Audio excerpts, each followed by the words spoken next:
Hello प्यारे बच्चों, कैसे हैं आप लोग। आई होप बहुत अच्छे से स्टडी कर रहे होंगे।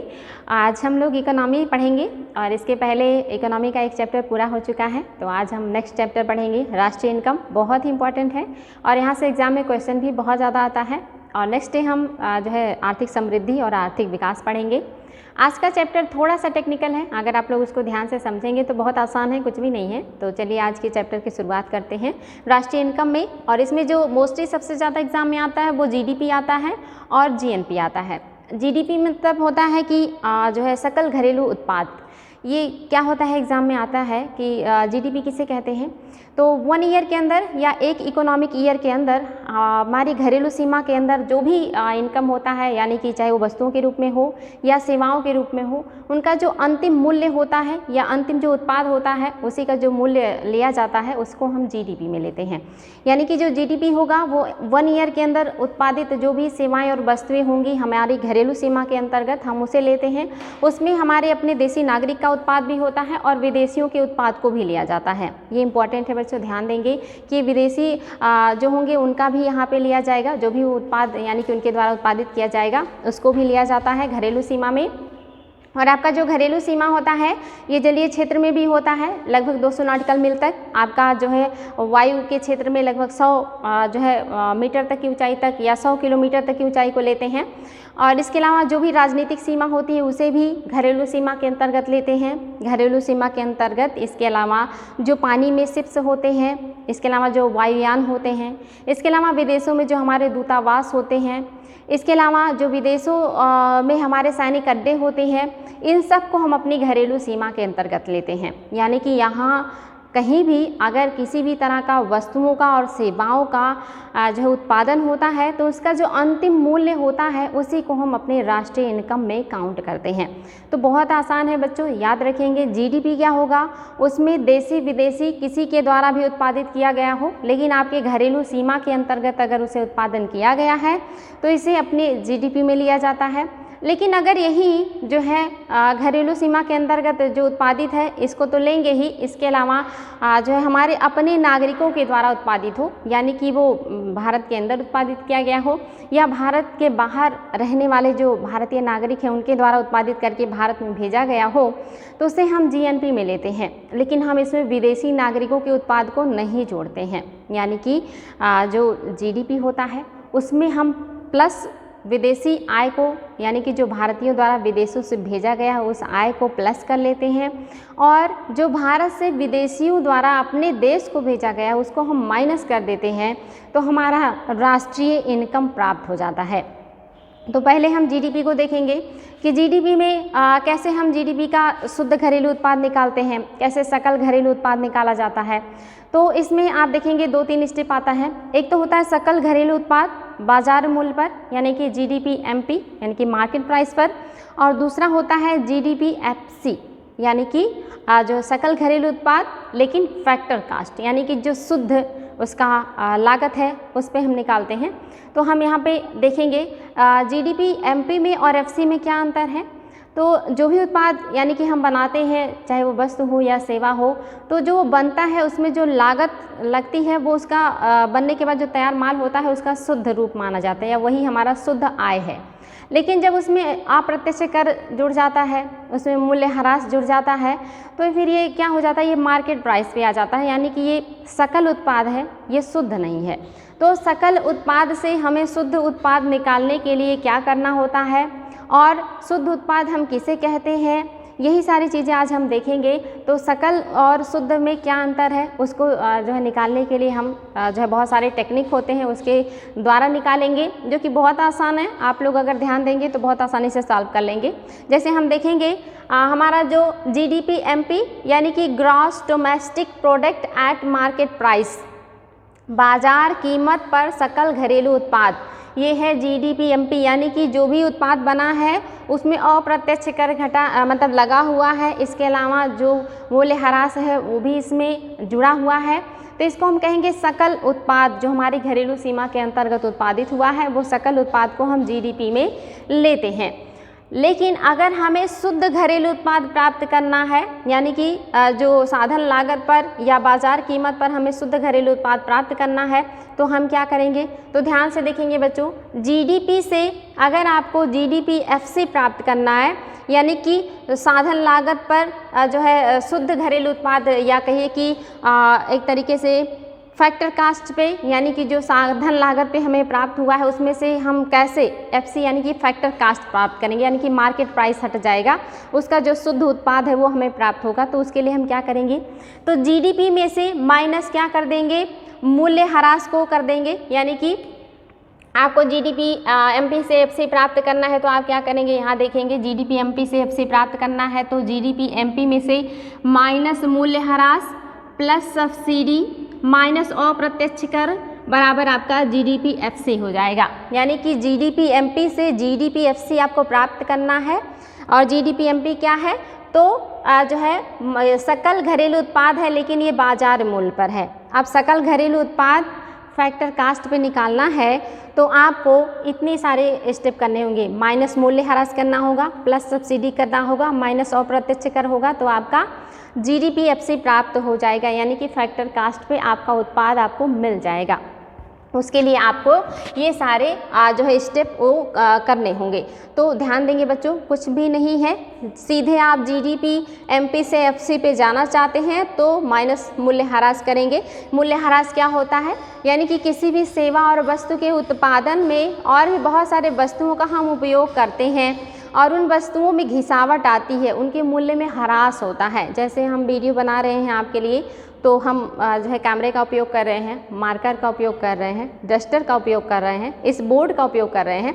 तो ये सेवा देने के लिए हम इतने सारे संसाधनों का उपयोग कर रहे हैं, और इस सेवा देने के दरमियान इन संसाधनों में ह्रास हो रहा है। यानी कि अगर ये मार्केट से मैंने 50 रुपये का मार्कर लिया होगा या 30 रुपये का लिया होगा, तो ये कुछ सालों बाद अगर मैं इसे बेचने जाऊँगी तो ये 10 रुपये में भी नहीं बिकेगा, यानी कि इसके मूल्य में ह्रास आ गया। ऐसे ही बोर्ड का है, इसको अगर हम 2000 में लेके आए हैं और वापस फिर कुछ सालों बाद मार्केट में बेचने जाएंगे तो इसके 500 रुपये भी नहीं मिलेंगे। सेम क्या है, इन सारी चीज़ों में मूल्य ह्रास हो रहा है। ऐसे ही कोई भी उत्पाद अगर बनता है तो कुछ सालों बाद उसमें मूल्य ह्रास आ जाता है, यानी कि उसमें उसके मूल्य में कमी आ जाती है, तो उसी को हम घटा देंगे जो मूल्य ह्रास होता है। प्लस क्या करेंगे? सब्सिडी, यानी कि ये जो वस्तुएं हैं इनको बनाने के लिए, या कहिए कि अगर कोई कंपनी, प्राइवेट कंपनी ये वस्तुएं बना रही है, तो जब वो वस्तुएं बनाती है, तो मान लीजिए मैं आपको इसे पढ़ाने का काम करती हूँ और ये मार्केट में मुझे 50 रुपये का मिला, तो इसमें इसका मतलब इसमें सब्सिडी जुड़ा होगा, गवर्नमेंट ने इससे सब्सिडी दी होगी ताकि ये आसानी से टीचर्स को प्राप्त हो जाए और टीचर्स जो हैं वो पढ़ाने का काम कर सके। तो इसलिए गवर्नमेंट ने इस पर 5% का मान लेते हैं सब्सिडी दिया होगा। तो अगर गवर्नमेंट ने इसमें सब्सिडी दी होगी तब जा कर के 50 रुपये का मुझे मार्केट में मिल रहा है। तो मान लीजिए मैंने इसे 50 रुपये में मार्केट से लिया, तो यानी कि इसमें सब्सिडी जुड़ी हुई है, यानी कि अगर हम उस सब्सिडी को हटा दें तो इसका जो दाम है वो बढ़ जाएगा, क्योंकि सब्सिडी की वजह से ये कम है। यानी कि अगर 5% का गवर्नमेंट ने इस पर छूट दिया है, सब्सिडी दी है, तो इसका मतलब ये मार्कर 55 रुपये में मार्केट में आने वाला था, लेकिन गवर्नमेंट ने क्या किया, 5% की सब्सिडी दे दी और इसके मूल्य में कमी आ गई और ये हमें 50 रुपये में मार्केट में प्राप्त हो रहा है। और अगर हम आपको पता है कि इसमें मान लेते हैं कि 10% का अप्रत्यक्ष कर लगा है, तो अगर ये मार्केट में 55 रुपये का आने वाला था, तो उसमें से अगर 10% यानी कि अप्रत्यक्ष कर को घटा देंगे तो आपका जो है एग्जैक्ट इसके जो बनने का लागत है, यानी कि लगभग आप देखेंगे 45 रुपये वो आपको प्राप्त हो जाएंगे। यानी कि ये मार्कर लगभग 45 का बना था, 55 में मार्केट में आया था, लेकिन गवर्नमेंट ने क्या किया, इस पर सब्सिडी दे दी 5% की और इसके मूल्य में 5 रुपये की कमी आ गई और ये मार्केट में मुझे 50 रुपये में मिला। तो इसी को कहते हैं सब्सिडी, यानी कि किसी भी वस्तु को सस्ता करने के लिए या अपनी जनता की पहुंच तक पहुंचाने के लिए या हर व्यक्ति उस चीज़ को ले पाए, इसके लिए गवर्नमेंट क्या करती है, सब्सिडी देती है, यानी कि छूट देती है या जो है मदद करती है लोगों की, तो सब्सिडी होती है। हम यहाँ सब्सिडी को प्लस कर रहे हैं क्योंकि सब्सिडी गवर्नमेंट के द्वारा दी गई है, तब जा कर के ये सस्ता हुआ है, यानी कि सब्सिडी इसमें जुड़ा हुआ है, इसलिए हम सब्सिडी को प्लस कर रहे हैं। माइनस अप्रत्यक्ष कर रहे हैं क्योंकि जो प्रत्यक्ष कर है वो इसमें जो है जुड़ा हुआ है, हम उसको माइनस करेंगे तब भी हमें एग्जैक्ट मूल्य प्राप्त होगा, तो इसीलिए हम अप्रत्यक्ष कर को माइनस करेंगे तो जा कर के हमें जीडीपीएफसी प्राप्त हो जाएगा। यानी कि मूल्य ह्रास घटाया, सब्सिडी को जोड़ लिया और अप्रत्यक्ष कर को घटा दिया, तो हमें जीडीपीएफसी यानी कि जो है फैक्टर कास्ट पे जो भी वस्तुएं बनी है वो पता चल जाएगा कि वस्तुओं और सेवाओं का जो अंतिम मूल्य क्या है वो हमें एफसी में प्राप्त हो जाता है। इसी में एक स्टेप आता है जो है जीडीपी से अगर मूल्य ह्रास को घटा देंगे तो एनडीपी प्राप्त होता है। यानी कि अगर स्टेप बाय स्टेप करना चाहते हैं, सीधे सारी चीज़ें ना घटा करके सिर्फ मूल्य ह्रास को घटा दीजिए जीडीपी में से, तो आपको मिल जाएगा एनडीपीएफसी यानी कि एनडीपी मार्केट प्राइस, यानी कि एनडीपीएमपी, आपको एनडीपीएमपी प्राप्त हो जाएगा। यानी कि क्या हो जाएगा, net domestic product at market price, यानी कि बाजार कीमत पर शुद्ध घरेलू उत्पाद है। यानी कि अभी इसमें अप्रत्यक्ष कर जो है वो जुड़ा हुआ है, अप्रत्यक्ष कर को इसमें माइनस नहीं किया गया है, इसमें सिर्फ मूल्य ह्रास को माइनस करते हैं। यानी कि जब हम जीडीपीएमपी से अगर हमें एनडीपीएमपी प्राप्त करना है तो हम क्या करेंगे, माइनस मूल्य ह्रास को कर देंगे तो हमें एनडीपीएमपी प्राप्त हो जाएगा। तो ये अगर एग्जाम में आए कि एनडीपीएमपी कैसे प्राप्त होता है, तो जीडीपीएमपी माइनस मूल्य ह्रास बराबर आपको मिल जाएगा एनडीपीएमपी। आगे बच्चों बहुत आसान है, समझ में आ रहा होगा आई होप। एनडीपीएमपी से एनडीपीएफसी प्राप्त करना हो, यानी कि साधन लागत पर शुद्ध घरेलू उत्पाद आपको प्राप्त करना हो, जो मतलब मार्केट प्राइस पे ना हो बल्कि बिल्कुल शुद्ध हो, यानी कि उसमें अभी बाजार मूल्य नहीं जुड़ा है। यहाँ पे देखिए बाजार मूल्य जुड़ा है लेकिन आपका बाजार मूल्य भी हट जाए, यानी कि अप्रत्यक्ष कर को घटा देंगे तो आपका मिल जाएगा। यानी कि एनडीपीएमपी जिसमें मूल्य ह्रास ऑलरेडी घटा हुआ है उसमें से आपको एनडीपीएफसी प्राप्त करना है तो शुद्ध अप्रत्यक्ष घटा देंगे कर। शुद्ध अप्रत्यक्ष कर का मतलब क्या है, शुद्ध का मतलब है कि उसमें सब्सिडी जुड़ी हुई है और अप्रत्यक्ष घटा हुआ है, तो इसी को क्या कहते हैं, शुद्ध अप्रत्यक्ष कर बराबर एनडीपीएफसी। या पे यहीं पे कर देते कि शुद्ध जो है सीधे अप्रत्यक्ष कर को घटा देंगे, सब्सिडी को जोड़ लेंगे, एफसी आपको मिल जाएगा। लेकिन इसमें शुद्ध अप्रत्यक्ष कर मैंने लिखा यानी कि वो सब्सिडी इसमें जुड़ी हुई है और अप्रत्यक्ष घट गया है, तो आपका एनडीपीएफसी प्राप्त हो जाएगा। यानी कि साधन लागत पर शुद्ध आपका जो घरेलू उत्पाद है वो आपको जानना है तो आपको क्या निकालना होगा, एनडीपीएफसी यानी कि फैक्टर कास्ट, जितने में वो बना है उसका एग्जैक्ट मूल्य, क्योंकि जो वस्तुएं हैं उनकी संख्या तो निश्चित होती है या एक कीमत लगा के बना है, तो वही हमारा शुद्ध जो है घरेलू उत्पाद है। अब इसमें अप्रत्यक्ष कर जुड़ जाए, मूल्य ह्रास जुड़ जाए, ये सारे जुड़ जाए तो उसका दाम तो बढ़ जाता है, लेकिन शुद्ध जो उत्पाद है या जो लागत है वो तो 45 रुपये ही है, तो उस 45 रुपये को ही जीडीपी में लेते हैं। यानी कि इस अप्रत्यक्ष कर को और मूल्य ह्रास को हम जीडीपी में काउंट नहीं करते हैं, क्योंकि हमें शुद्ध निकालना है तो उसके लिए हमें उसको माइनस करना होगा। आगे बढ़ेंगे बच्चों, नेक्स्ट जो है आपका जीएनपी, इसको कहते हैं नेशनल इनकम या ग्रॉस डोमेस्टिक, राष्ट्रीय आय। ये क्या होता है, इसमें मैंने अभी आपको डिस्कस भी किया कि इसमें सिर्फ भारतीय नागरिकों के आय को जोड़ा जाता है, चाहे वो भारत के अंदर उत्पादन कर रहे हो या भारत के बाहर उत्पादन कर रहे हो, उसमें सिर्फ नागरिकों का ही आय जोड़ा जाएगा, उसमें विदेशियों का आय नहीं जोड़ते हैं। और जो टेक्निकल लैंग्वेज है उसमें मैं आपको बताऊं तो जो जीडीपी है उसमें हम प्लस विदेशों से भेजे जाने वाले भारतीयों के द्वारा जो आय होता है उसे प्लस कर लेंगे, और भारत में जो विदेशी कमा रहे हैं और अपने देश को भेजते हैं उसे माइनस कर देंगे तो हमें जीएनपी प्राप्त हो जाएगा। यानी कि जीडीपी माइनस विदेशियों के द्वारा भेजे गए जो है बाहर इनकम प्लस भारतीयों द्वारा भेजे गए भारत में इनकम आपका बराबर हो जाएगा जीएनपी। अब जीएनपी में भी मार्केट प्राइस आएगा, यानी कि उसमें भी वही वस्तुओं का अंतिम उत्पाद ही हम लेते हैं, तो यानी कि उसमें अप्रत्यक्ष कर जुड़ा होगा, उसमें सब्सिडी अप्रत्यक्ष कर जुड़ा होगा, सब्सिडी होगा, इसके अलावा आप देखेंगे मूल्य ह्रास भी होगा। तो अंतिम उत्पाद हमें प्राप्त करने के लिए इन सारी चीज़ों को घटाना पड़ता है, सब्सिडी को जोड़ना पड़ता है। तो ये एक स्टेप है जिसको आपको जानना है, क्योंकि ये टेक्निकल है, एग्जाम में आता है। जैसे आपको पता है जीएनपीएमपी यानी कि ये मार्केट प्राइस पे हमारा जो भी सकल जो है राष्ट्रीय आय है वो क्या है, बाजार कीमत पे है, यानी कि ये शुद्ध नहीं है, इसमें अप्रत्यक्ष कर जुड़ा हुआ है, इसमें सब्सिडी भी है, इसमें मूल्य ह्रास भी है।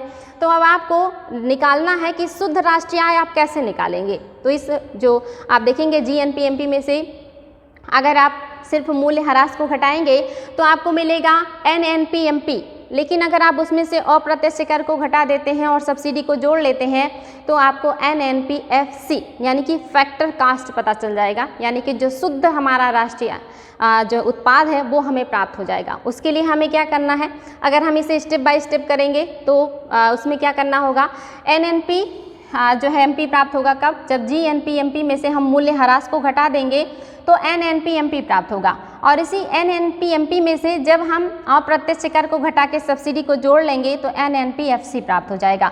यानी कि बहुत आसान है, यहाँ पे माइनस मूल्य ह्रास कर देंगे, फिर माइनस अप्रत्यक्ष कर प्लस सब्सिडी, इसी को मैंने यहाँ पे समझाया है। आप यहाँ देख सकते हैं, बहुत शॉर्ट में मैंने कर दिया। जीएनपीएमपी से आपको एनएनपीएमपी प्राप्त करना है तो आप क्या करेंगे, उसके लिए जीएनपीएमपी में से मूल्य ह्रास यानी कि माइनस मूल्य ह्रास करेंगे बराबर एनएनपीएमपी मिल जाएगा। यानी कि अभी ये मार्केट प्राइस पे है, यानी कि इसमें अप्रत्यक्ष कर जुड़ा है। तो अब आपको एनएनपीएमपी से बिल्कुल शुद्ध राष्ट्रीय इनकम निकालना है फैक्टर कास्ट पे। तो आप क्या करेंगे, इसको प्राप्त करने के लिए अप्रत्यक्ष कर को घटाएंगे, प्लस सब्सिडी करेंगे। और अगर प्लस सब्सिडी नहीं करना चाहते हैं या कभी कभी जो है टेक्निकल भाषा दिया रहता है शुद्ध अप्रत्यक्ष कर, अगर शुद्ध अप्रत्यक्ष कर दिया है तो इसका मतलब उसमें सब्सिडी प्लस है और पहले से अप्रत्यक्ष कर घटा हुआ है। तो कभी कभी क्या करता है कि ये ना दे करके सीधे शुद्ध अप्रत्यक्ष कर दे देता है, यानी कि यहाँ पे क्या कर देगा INNP माइनस शुद्ध अप्रत्यक्ष कर, यानी कि उसमें सब्सिडी पहले से जुड़ा हुआ है। तो ये आसान है बच्चों, कर सकते हैं इसको, यानी कि प्रत्यक्ष कर प्लस सब्सिडी माइनस अप्रत्यक्ष कर देंगे प्लस सब्सिडी कर देंगे, मूल्य ह्रास आप पहले ही घटा चुके हैं तो आपका NNPFC प्राप्त हो जाएगा, यानी कि शुद्ध राष्ट्रीय इनकम प्राप्त हो जाएगा।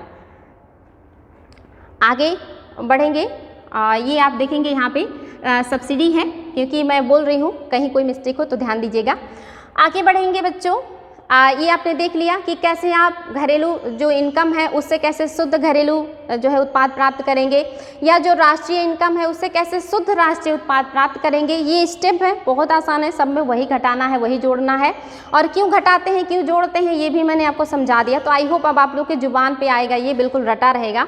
आगे बढ़ेंगे बच्चों, ये देखेंगे आप सीधे GNP से आप GNPFC प्राप्त करना चाहते हैं तो वही सारे स्टेप, यानी कि माइनस अप्रत्यक्ष कर प्लस सब्सिडी और माइनस मूल्य ह्रास करेंगे तो सीधे आपका जो है MP से FC प्राप्त हो जाएगा।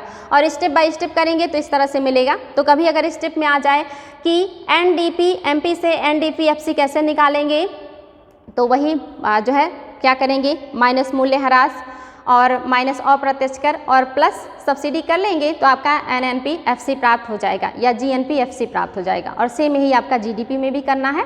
तो ये 2-3 स्टेप हैं, बहुत आसान है, अगर आपने इसको ध्यान से देखा होगा तो आपको आ जाएगा। यहाँ पे मैंने उसको और भी डिटेल में कर दिया कि आप जैसे चाहे कर सकते हैं। जैसे GDP से आप सीधे जो है इनकम प्राप्त करना चाहते हैं राष्ट्रीय इनकम, तो उसमें क्या करेंगे, GDP MP से माइनस मूल्य ह्रास करेंगे प्लस सब्सिडी करेंगे माइनस अप्रत्यक्ष करेंगे तो आपका GDPFC प्राप्त हो गया, यानी कि कोई स्टेप बीच में लाना ही नहीं है। और GNPMP यानी कि जो नेशनल आपका प्रोडक्ट है उसमें से आपको सीधे GNPFC प्राप्त करना है तो यहाँ भी माइनस मूल्य ह्रास प्लस सब्सिडी माइनस अप्रत्यक्ष कर बराबर GNPFC, यानी कि फैक्टर कास्ट आपको पता चल जाएगा। यानी कि जो भी चीज़ें मार्केट में हैं उसमें अप्रत्यक्ष कर जुड़ा है, मूल्य ह्रास जुड़ा है, सब्सिडी जुड़ा है, अब उससे आपको एग्जैक्ट उसका उत्पाद का सही रेट निकालना है तो आपको ये स्टेप जो है अपनाना है, फिर लास्ट में आपको इनकम प्राप्त हो जाएगा। तो शुद्ध घरेलू उत्पाद और शुद्ध राष्ट्रीय उत्पाद ये आपको मिल जाएगा। ये बहुत आसान है बच्चों, कर लेंगे आई होप। अब आगे बढ़ेंगे, प्रति व्यक्ति आय। प्रति व्यक्ति आय कैसे निकालते हैं, यानी कि जो हमारे देश का टोटल इनकम है उसमें अगर हम पूरी जनसंख्या जो है टोटल जनसंख्या से भाग दे देते हैं तो हमारा प्रति व्यक्ति आय निकल के आ जाता है। यानी कि टोटल जो इनकम है राष्ट्रीय इनकम है उसमें टोटल जनसंख्या से अगर भाग दे देते हैं तो प्रति व्यक्ति आय निकल के आ जाता है। तो प्रति व्यक्ति आय क्या है, देख सकते हैं कि किसी देश में प्रति व्यक्ति जो है अर्जित की जाने वाली औसत आय को, यानी कि जो औसत आय जो एक व्यक्ति अर्जित करता है उसी को प्रति व्यक्ति आय कहते हैं। और निकालते कैसे हैं, तो मैंने बताया कि टोटल आय से टोटल जनसंख्या का भाग दे देंगे तो आपका प्रति व्यक्ति आय निकल जाएगा। यहाँ पे मैंने लिखा भी है ये टर्म, प्रति व्यक्ति आय बराबर राष्ट्रीय आय और देख रहे हैं बटे में कुल जनसंख्या। तो आप निकाल सकते हैं ऐसे। कुछ समस्याएं होती हैं राष्ट्रीय इनकम जो है प्राप्त करने में, ये इतना आसान नहीं है जैसा मैंने आपको बता दिया। ये हमारे लिए तो आसान है कि हमने इसको ऐसे स्टेप बाय स्टेप करके चीज़ों को निकाल लिया, लेकिन गवर्नमेंट को ये चीज़ें प्राप्त करने में बहुत प्रॉब्लम्स होती हैं। और ये प्रॉब्लम्स क्यों होती हैं, कौन सी वो समस्याएं हैं, उसको भी डिस्कस कर लेते हैं। जो कि हम राष्ट्रीय इनकम पढ़ रहे हैं तो उसके बारे में हम सारी चीज़ें देखेंगे। तो राष्ट्रीय आय को मापने में कठिनाइयाँ होती हैं या समस्याएं होती हैं। कौन सी समस्याएं होती हैं, तो पहला है अमौद्रिक वस्तुएं एवं सेवाओं का मूल्य। अमौद्रिक वस्तुएं एवं सेवाओं का मूल्य, यानी कि ऐसी वस्तुएं और ऐसी सेवाएं जिनका मौद्रिक मूल्य हमें ज्ञात ही नहीं होता है। जैसे कोई व्यक्ति अगर अपने परिवार के बच्चों को पढ़ाता है तो उससे उसको कोई पैसा नहीं मिलता है या उससे के इस सेवा का राष्ट्रीय इनकम में काउंट नहीं किया जाता। लेकिन अगर वही व्यक्ति दूसरे के बच्चों को पढ़ाता है तो वो उसके बदले में उसको पैसे मिलते हैं और वो राष्ट्रीय इनकम में काउंट किया जाता है। सेम ऐसे ही कोई महिला अपने घर का सारा काम करती है लेकिन बदले में अगर घर वाले उसे कुछ भी दे देते हैं तो उसको राष्ट्रीय इनकम में नहीं जोड़ा जाता। लेकिन अगर वही महिला दूसरे के घर जा कर के काम करती है और बदले में उसे पैसे मिलते हैं तो वो राष्ट्रीय इनकम में जोड़े जाते हैं।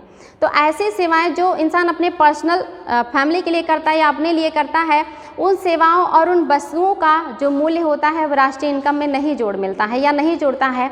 तो इससे क्या होता है, राष्ट्रीय इनकम कहीं ना कहीं प्रभावित होता है। जैसे मान लीजिए कोई सब्जी वाला है और वो सब्जी उत्पादन करता है, मार्केट में बेचता है, बदले में वो पैसे लेता है तो राष्ट्रीय इनकम में जोड़ा जाता है। लेकिन अगर कोई फैमिली है और अपने लिए बड़े पैमाने पे सब्जी का उत्पादन करती है और वो फ्री में लोगों को सब्जियां बांट देती है या अपना खर्चा उसी से चला लेती है, तो उस उत्पाद का, आखिर वो भी एक वस्तु है, उस वस्तु के उत्पाद को हम जीडीपी में नहीं लेते। यानी कि ऐसी सेवाएं या ऐसी वस्तुएं जो हम पर्सनली अपने लिए करते हैं या अपने परिवार के लिए करते हैं उसको राष्ट्रीय इनकम में नहीं जोड़ा जाता। तो ये भी एक प्रॉब्लम है कि ये अमौद्रिक है, यानी कि इसका कोई चूँकि मुद्रा का लेन देन नहीं होता, इसके बदले में इंसान को कुछ मिलता नहीं है, तो इसलिए राष्ट्रीय इनकम में नहीं जोड़ा जाता है। तो ये क्या हो जाएगा, आपके राष्ट्रीय इनकम में नहीं आएगा। तो ये भी एक समस्या है कि राष्ट्रीय आय को मापने में अमौद्रिक वस्तुएं एवं सेवाओं का मूल्य हम नहीं जोड़ते हैं, क्योंकि यहाँ पे दिया है अपने बच्चों को अगर कोई पढ़ाता है या अपने लिए फल और सब्जियाँ उगाता है तो उसका जो होगा वो आय में नहीं जुड़ेगा। नेक्स्ट क्या है, राष्ट्रीय आय को मापने की अनेक विधियाँ हैं। उत्पादन विधि, आय विधि, व्यय विधि, यानी कि राष्ट्रीय इनकम को जो है जांचने का या उसे निकालने की बहुत सारी विधियाँ हो गई हैं। आय विधि भी है, व्यय विधि भी है, उत्पादन विधि भी है। अब इसमें से जो अलग अलग विधियां हैं उनके द्वारा जब राष्ट्रीय इनकम निकाला जाता है तो एक जैसे नहीं निकलता, यानी कि उसमें डिफरेंसेस आ जाते हैं। तो इससे भी क्या होता है, प्रॉब्लम होता है कि शुद्ध तरीका कौन सा हो राष्ट्रीय आय निकालने का, क्योंकि जितने तरीके होते हैं उतने रिजल्ट आते हैं या जो रिजल्ट आते हैं उसमें थोड़ा बहुत अंतर तो आ ही जाता है।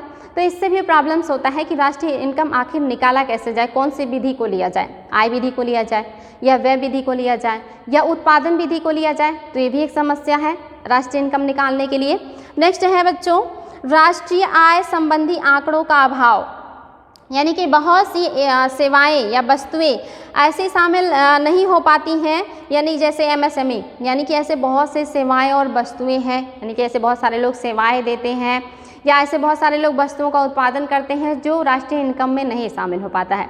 जैसे छोटे छोटे कुम्हार ले लीजिए, लोहार ले लीजिए, बढ़ई ले लीजिए या और थोड़े से बड़े उद्योग, एमएसएमई में ऐसे बहुत सारे छोटे छोटे उद्योग होते हैं जिनके आय का पता ही नहीं होता या जिनके उत्पाद का पता ही नहीं होता, तो उनका जो है उनको जीडीपी में हम नहीं ले पाते हैं या राष्ट्रीय इनकम में उसको नहीं जोड़ पाते हैं।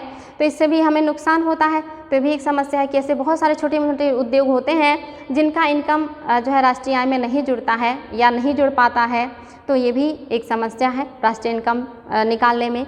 नेक्स्ट है बच्चों, दोहरी गणना एवं मध्यवर्ती वस्तुओं की मूल्य की समस्या, यानी कि दोहरी गणना और मध्यवर्ती वस्तुओं की मूल्य की समस्या, यानी कि जो आपको पता है कि राष्ट्रीय इनकम में हम किसी भी वस्तु और सेवाओं के जो है अंतिम मूल्य को ही लेते हैं, यानी कि जो अंतिम उत्पाद होगा, अगर वस्तु है तो अंतिम उत्पाद का मूल्य और सेवा है तो भी अंतिम उत्पाद का मूल्य ही हम जो है राष्ट्रीय इनकम में जो है काउंट करते हैं, यानी कि स्टेप बाय स्टेप नहीं लेते हैं। जैसे मान लीजिए कोई किसान है, वो कपास उत्पादन करता है तो उसके उत्पाद पे हम टैक्स नहीं लेते।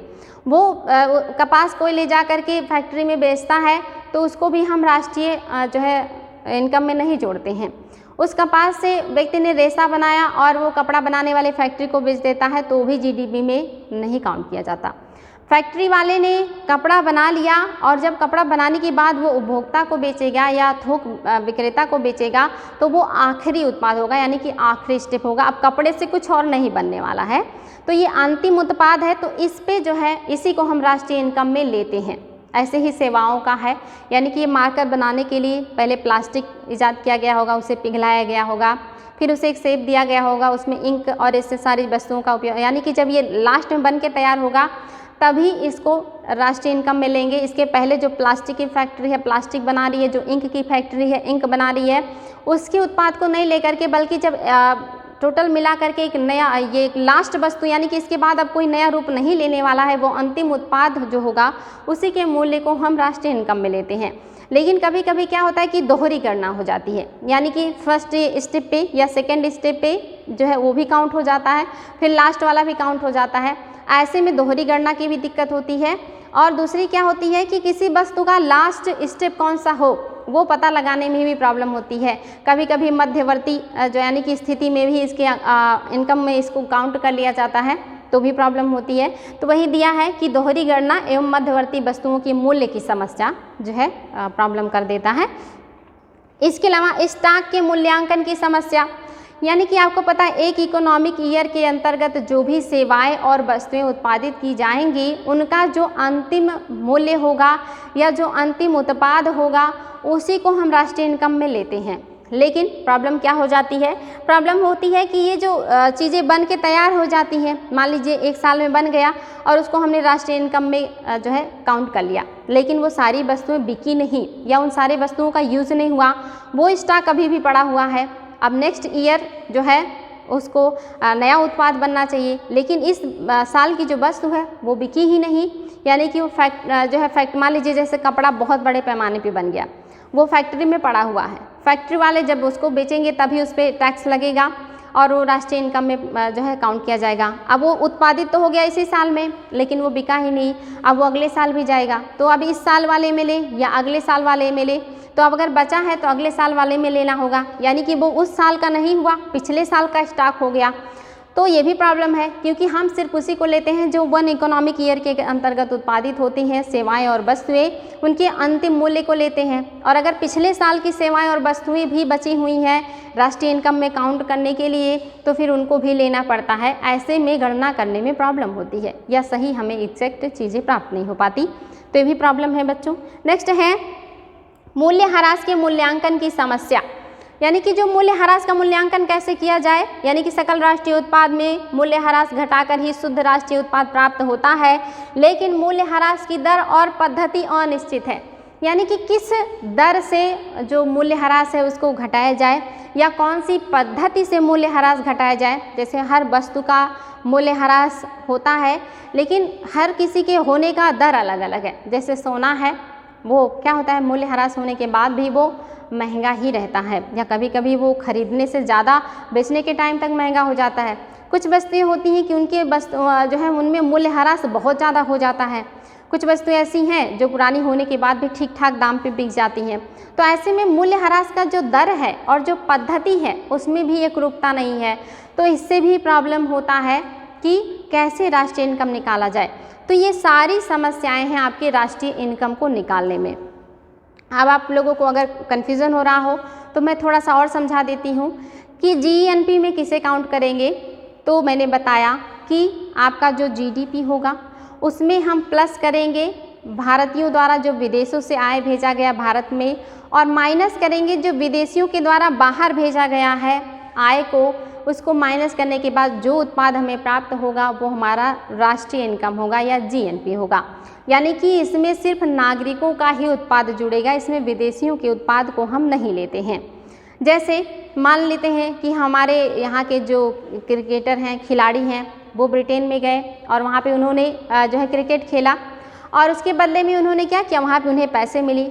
तो वो क्रिकेट खेल रहे हैं ब्रिटेन में और पैसे मिल रहे हैं उनको ब्रिटेन में, तो उन्होंने उन वस्तु का उत्पादन जो किया है या जिस पैसे का जो अर्न किया है वो ब्रिटेन में किया, तो वो ब्रिटेन के घरेलू सीमा में लिया जाएगा, यानी कि ब्रिटेन की जीडीपी में उसको काउंट करेंगे। यानी कि उस आय को जो हमारे देश के खिलाड़ियों ने ब्रिटेन में जो है उत्पादित किया है उसको ब्रिटेन अपने जीडीपी में काउंट करेगा। लेकिन वही पैसा अगर हमारे देश के खिलाड़ी हमारे देश में भेज देते हैं या उसको लेकर के इंडिया में चले आते हैं तो वो हमारे राष्ट्रीय इनकम में जुड़ेगा, क्योंकि विदेशों में उत्पादित किया गया भारतीयों का आय है, वो घरेलू सीमा के बाहर है, इसीलिए हम क्या कहेंगे उसे जीएनपी में लेंगे। एक और उदाहरण लेते हैं। मान लीजिए कोई जो है अमेरिका का खिलाड़ी आया और उसने भारत में कुछ ऐसी चीज़ें जो है प्रचार किया और उसके बदले में उसे पैसे मिले, तो उसके उस प्रचार के बदले जो पैसे मिले हैं या उसकी सेवाओं के बदले जो उसे पैसे मिले हैं उसे हम अपनी जीडीपी में काउंट करेंगे, यानी कि घरेलू सीमा के अंतर्गत उत्पादित है तो सकल घरेलू उत्पाद में काउंट करेंगे। लेकिन वही पैसा अगर वो अमेरिका में भेज देता है तो वो अमेरिका के जीएनपी में काउंट होगा। तो बच्चों ये ध्यान देंगे कि अगर विदेशों में दूतावास है या वायुयान है या जल जो शिप चलते हैं पानी में, इनमें अगर उत्पादन होता है सेवाओं और वस्तुओं का तो उसे हम अपनी घरेलू सीमा में लेते हैं। इसके अलावा जो होगा वो जो है जीएनपी में लिया जाएगा। तो आई होप आपको जीडीपी और जीएनपी समझ में आ गया होगा। तो रहने देते हैं बच्चों आज के लिए इतना ही, फिर नेक्स्ट डे मिलेंगे। Thank you.